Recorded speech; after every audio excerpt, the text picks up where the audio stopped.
Generations warfare यानी नस्ली लड़ाइयाँ की ने ते पाकिस्तान विच अजकल जिहड़ा 5th जनरेशन वॉर का जिक्र किया जा रहा है वो की है, इहदे उत्ते इस वीडियो में तफसीली गुफ्तगू होवेगी।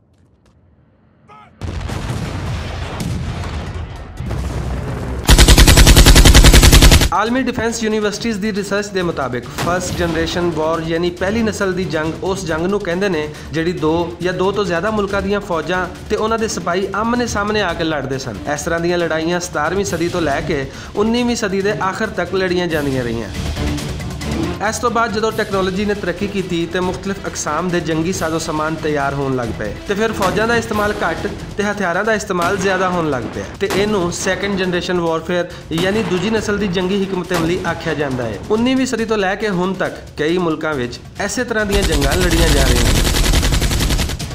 इस तो बाद दौर शुरू होया थर्ड जनरेशन वॉरफेयर का, जिन्हों सर्द जंग भी आख्या जा सकता है, जिहदे विच फौजां आमने सामने तो नहीं आंदियां लेकिन एक दूजे नूं कमज़ोर करने वास्ते पिछे रह के पूरी तरह मुतहरक रहिंदियां ने। इस तो बाद फोर्थ जनरेशन वॉरफेयर का आगाज़ होया, जिहदी हिकमत अमली ये हुंदी है कि आलमी नशरियाती अदारियां राहीं पहला किसी मुल्क नूं मुजरम साबित किया जाता है तो फिर दुनिया के अहम मुल्कों की हमायत लैके उहदे ते हमला कर दिता जाता है। अजकल दहशतगर्दी के खिलाफ की जाने वाली जंग नूं ऐसे खाने में रखा जाता है।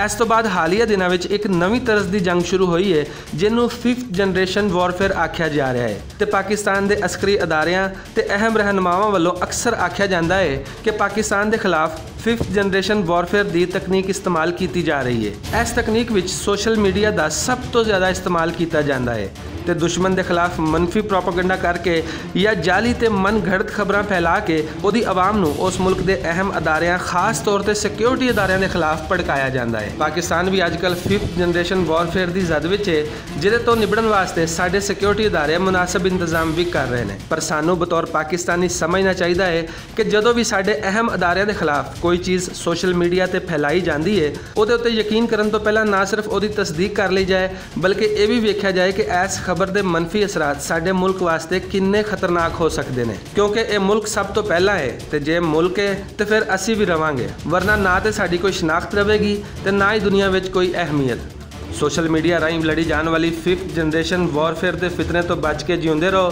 तो वेखते रहो भुलेखा TV।